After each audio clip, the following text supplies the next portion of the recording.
शांति। ओम शांति। बाबा बाबा ओम शांति। आज 4 जनवरी 2023 की मुरली है। बाबा कह रहे हैं, मीठे बच्चे, तुम मोती चुगने वाले हंस हो। तुम्हारी है हंस मंडली। तुम लकी स्टार हो, भाग्यशाली सितारे हो। क्यों भाग्यशाली सितारे हैं? क्योंकि स्वयं ज्ञान सूर्य बाबा तुम्हें सम्मुख पढ़ा रहे हैं। बहुत बहुत मीठी, बहुत प्यारी बात बाबा कह रहे हैं। क्योंकि ज्ञान सूर्य बाबा तुम्हें सम्मुख पढ़ा रहे हैं, इसलिए हम भाग्यशाली सितारे हैं और हमारी मंडली हंस मंडली है। आगे बाबा प्रश्न पूछ रहे हैं। बाबा कहते हैं कि बाबा ने सभी बच्चों को कौन सी रोशनी दी है जिससे पुरुषार्थ तीव्र होगा? उत्तर बतलाते हैं बाबा कि बाबा ने रोशनी दी, बच्चे अब इस नाटक की अंत है। तुम्हें नई दुनिया में चलना है, ऐसे नहीं जो मिलना होगा वो मिलेगा। पुरुषार्थ है प्रथम, पवित्र बनकर औरों को पवित्र बनाना, ये बहुत बड़ी सेवा है।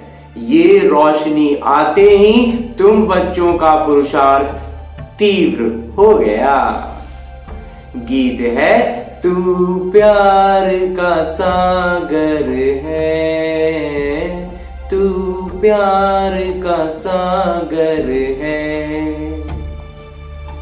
ओम शांति। बच्चे जानते हैं कि प्यार का सागर, शांति का सागर, आनंद का सागर बेहद के बाबा सम्मुख बैठ हमको शिक्षा दे रहे हैं। कितने भाग्यशाली सितारे हैं जिनको सम्मुख ज्ञान सूर्य स्वयं पढ़ा रहे हैं। अब जो बगुला मंडली थी वह हंस मंडली बन गई है। मोती चुगने लग गए हैं। ये भाई बहन सब हंस हैं, इनको हंस मंडली भी कहा जाता है। कल्प पहले ही इस समय, इस जन्म में एक दूसरे को पहचानते हैं। रूहानी पारलौकिक माता पिता और भाई बहन आपस में एक दूसरे को पहचानते हैं। अंतिम में सब मेल मिलाप हो रहा है, सब एक दूसरे को जान रहे हैं, पहचान रहे हैं। याद है कि 5000 वर्ष पहले भी हम आपस में इसी नाम रूप से मिले थे। ये तुम अभी कह सकते हो, फिर कभी भी कोई जन्म में ऐसे नहीं कह सकेंगे। जो भी ब्रह्मा कुमार कुमारी बनते हैं वह एक दूसरे को पहचानेंगे। बाबा आप भी वही हो, हम आपके बच्चे भी वही हैं।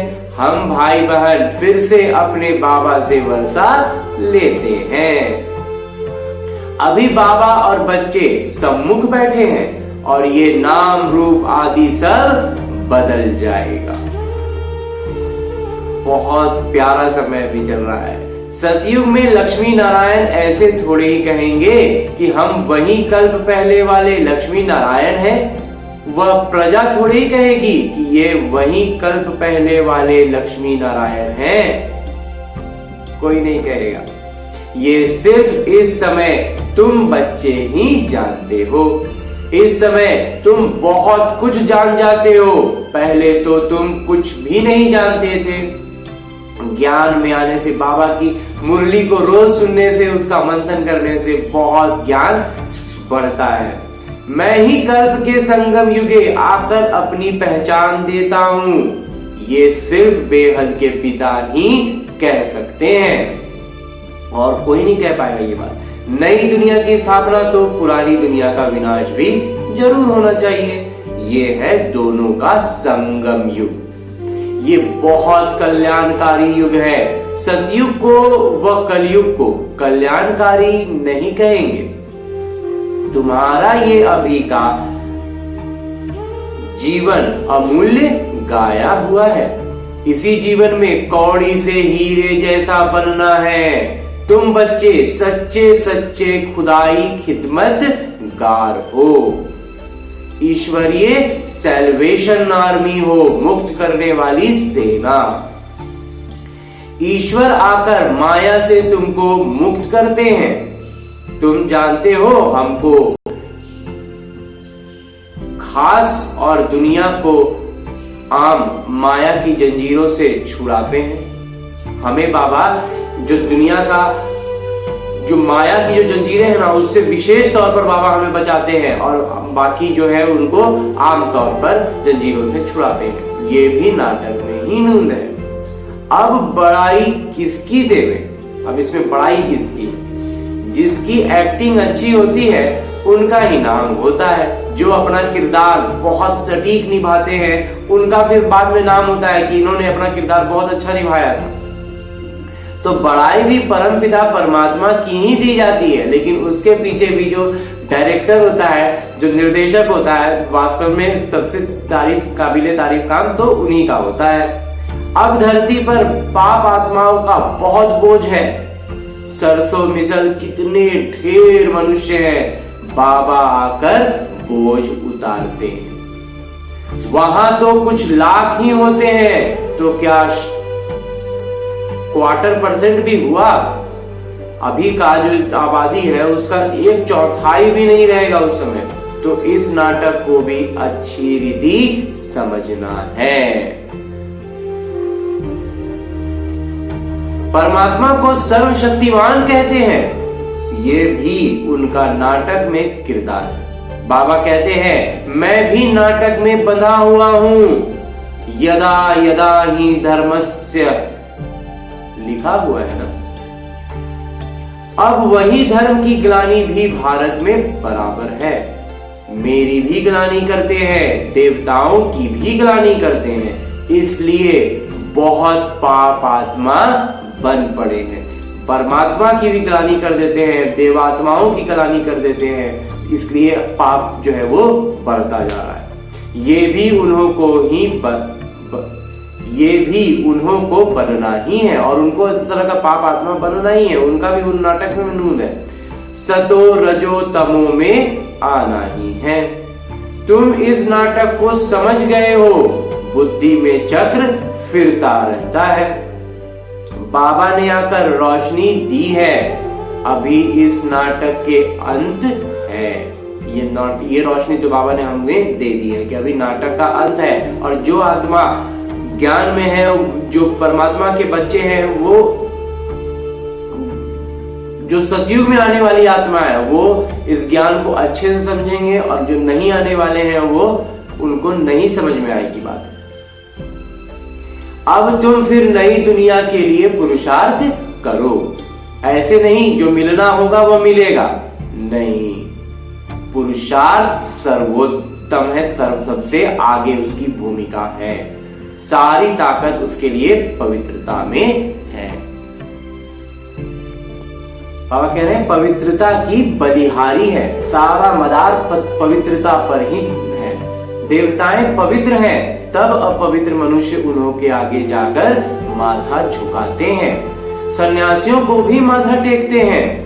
मरने के बाद उन्हों को यादगार बनाया जाता है, क्योंकि पवित्र बने हैं। जो सन्यासी लोग भी होते हैं वो पवित्र रहते हैं, इसलिए उनका यादगार बनाया जाता है। कोई कोई जिस्मानी काम भी बहुत करते हैं।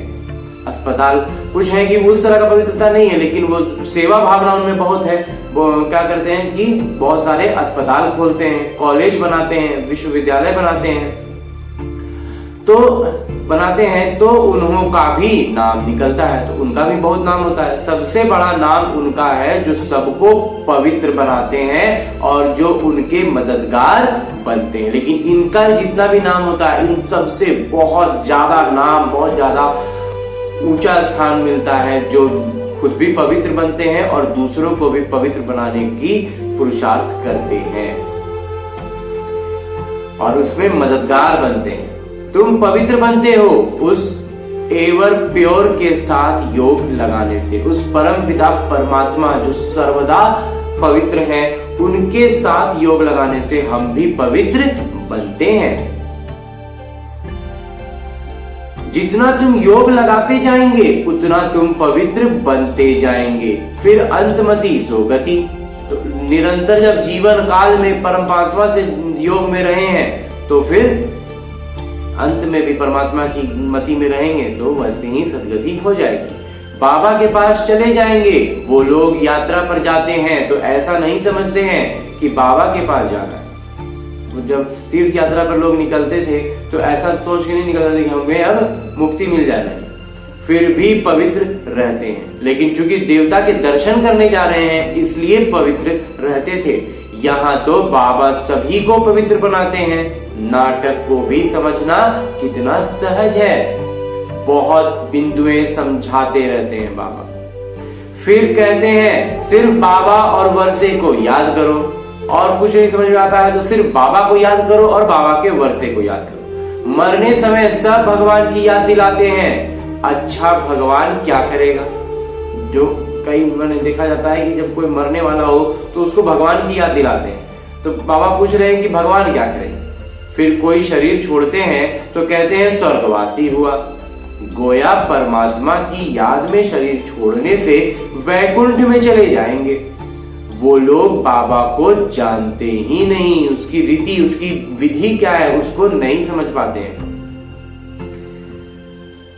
ये भी किसी की बुद्धि में नहीं है कि हम बाबा को याद करने से वैकुंठ में पहुंच जाएंगे। वह सिर्फ कहते हैं कि परमात्मा को याद करो। अंग्रेजी में गॉड फादर कहते हैं, यहां तुम कहते हो परम पिता परमात्मा। वो लोग पहले गॉड फिर फादर कहते, हम पहले परम पिता फिर परमात्मा कहते। वह सबके पिता है। मुख्य है कि वो सबके पिता है, सब उनको पिता मानते हैं। अगर सभी पिता हो तो फिर ओ गॉड फादर कह ना सके। अगर सभी पिता बन जाए तो फिर ओ गॉड फादर कैसे कहें? तो थोड़ी सी बात भी नहीं समझ सकते। बाबा ने तुमको सहज करके समझाया है, इतना सहज करके बाबा समझाते हैं। अब थोड़ा सा तो अपने से समझने के लिए बाबा कह रहे हैं। मनुष्य जब दुखी होते हैं तो परमात्मा को याद करते हैं। मनुष्य है देह अभिमानी और याद करते हैं देही आत्मा। अगर परमात्मा सर्वव्यापी है तो फिर आत्मा यानी देही क्यों याद करें? अगर परमात्मा सर्वव्यापी है तो फिर उनको याद कैसे करेंगे, क्यों करेंगे? तो खुद को शरीर समझते हैं और याद परमात्मा यानी कि आत्मा को करते हैं। अगर आत्मा निर्लेप है फिर भी आत्मा अथवा परमात्मा क्या याद करती है? मतलब आत्मा जब परमात्मा को याद करती है तो क्या याद करती है? अगर वो निर्लेप है तो भक्ति मार्ग में आत्मा ही परमात्मा को याद करती है क्योंकि दुखी है। जितना सुख मिला है उतना याद करना पड़ता है। जितना सुख मिला था वही याद आता है, इसलिए परमात्मा को और उनके वर्षे को याद करते हैं, लेकिन उस सटीक रूप में याद नहीं कर पाते हैं। भूली बिसरी यादों के रूप में याद आता है। ये है पढ़ाई। परम उद्देश्य भी स्पष्ट है। इसमें अंधश्रद्धा की कोई बात नहीं है। तुम सभी धर्म वालों को जानते हो, इस समय सभी मौजूद हैं। अब फिर देवी देवता धर्म की इतिहास दोहराई जा रही है, रिपीट होनी है। ये कोई नई बात नहीं है। कल्प कल्प हम राज्य लेते हैं। जैसे वे हद का खेल रिपीट होता है वैसे यह बेहद का खेल भी है जो रिपीट हो रहा है। आधा कल्प का हमारा दुश्मन कौन? रावण। तो हम कोई लड़ाई कर राज्य नहीं लेते हैं, लेकिन हम रावण से राज्य लड़ाई करके नहीं लेते हैं। न कोई हिंसक लड़ाई लड़ते हैं और न कोई जीत पहनने के लिए लश्कर लेकर लड़ते हैं। माने पूरा सेना लेकर के वैसा लड़ाई भी नहीं लड़ते हैं और हिंसक लड़ाई भी नहीं लड़ते हैं। ये हार जीत का खेल है, परंतु हार भी सूक्ष्म तो जीत भी सूक्ष्म। माया से हारे हार है, माया से जीते जीत। मनुष्यों ने माया के बदले मन अक्षर डाल दिया है तो उल्टा हो गया है। हम लोग साधारण में बोलचाल में क्या कहते हैं, मन के हारे हार है, मन के जीते जीत। बाबा कहते हैं ये मन नहीं है, माया है। माया से हारे तो हार और माया से जीते तो जीत। ये नाटक में खेल भी पहले ही बना हुआ है। बाबा खुद बैठ परिचय देते हैं। रचयिता को और कोई मनुष्य जानते ही नहीं तो परिचय कैसे दे सकते हैं। रचयिता है एक पिता, बाकी हम हैं रचना। तो जरूर हमको राज्य भाग्य मिलना चाहिए। मनुष्य तो कह देते परमात्मा सर्वव्यापी है, परमात्मा जो है वो सर्वव्यापी है, तो सब रचता हो गए ना, तो फिर सभी रचना करने वाले हो जाएंगे। तो रचना को उड़ा दिया है। कितने पत्थर बुद्धि दुखी हो गए हैं, सिर्फ अपनी महिमा करते हैं कि हम वैष्णव हैं, गोया हम आधा देवता है। समझते हैं देवताएं वैष्णव थे, वास्तव में वेजिटेरियन का मतलब जो शुद्ध शाकाहारी भोजन का मुख्य अर्थ है अहिंसा परमो धर्मा।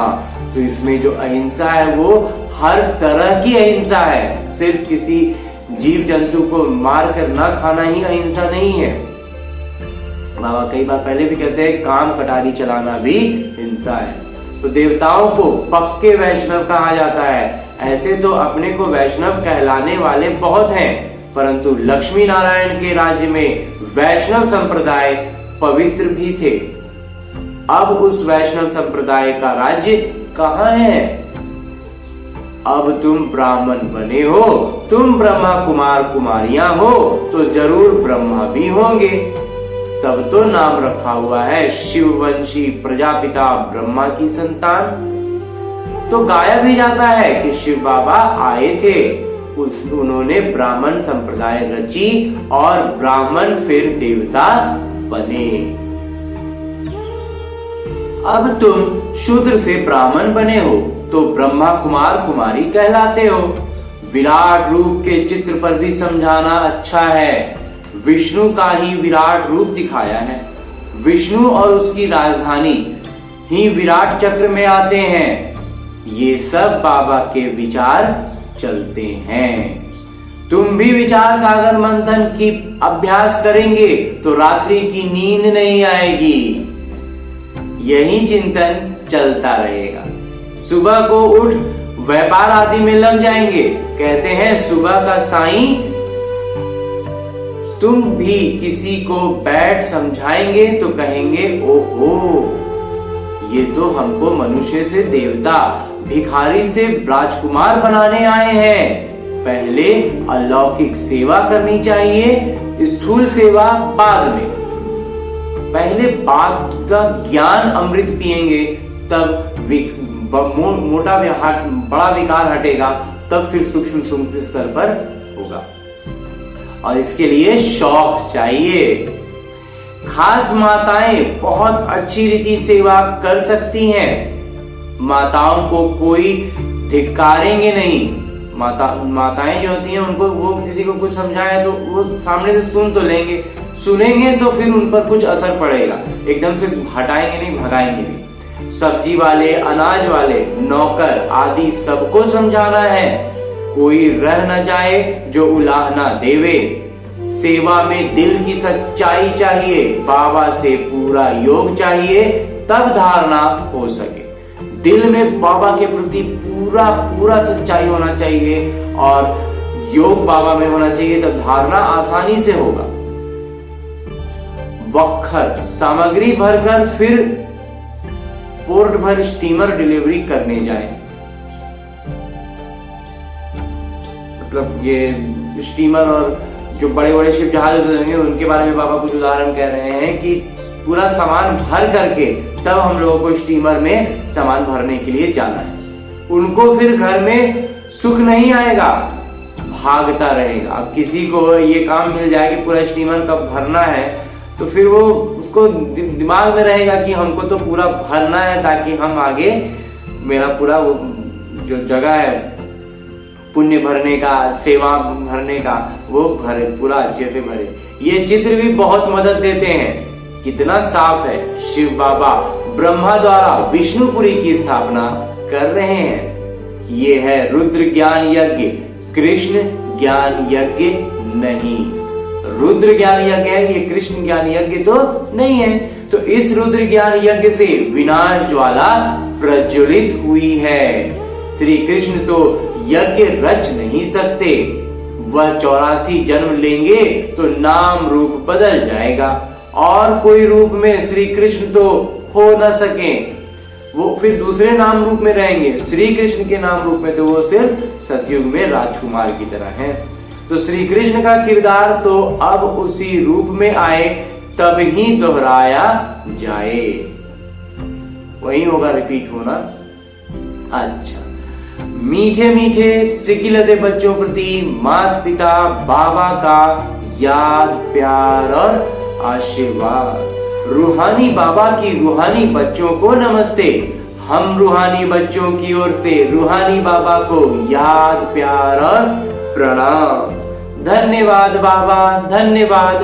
मुरली के लिए भी धन्यवाद और इस अनूठे अलौकिक ब्राह्मण जीवन के लिए भी बहुत बहुत बहुत धन्यवाद।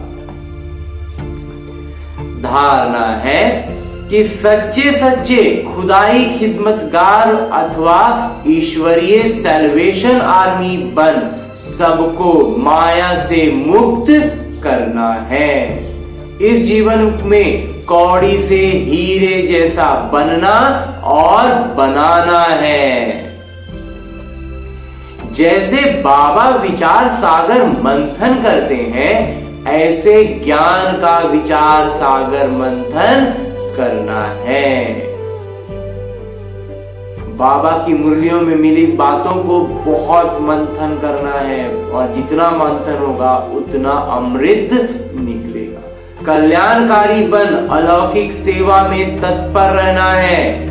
दिल की सच्चाई से सेवा करनी है, दिल में सच्चाई होनी चाहिए सेवा के प्रति। और बाबा कह रहे हैं पहले अलौकिक सेवा फिर स्थूल सेवा।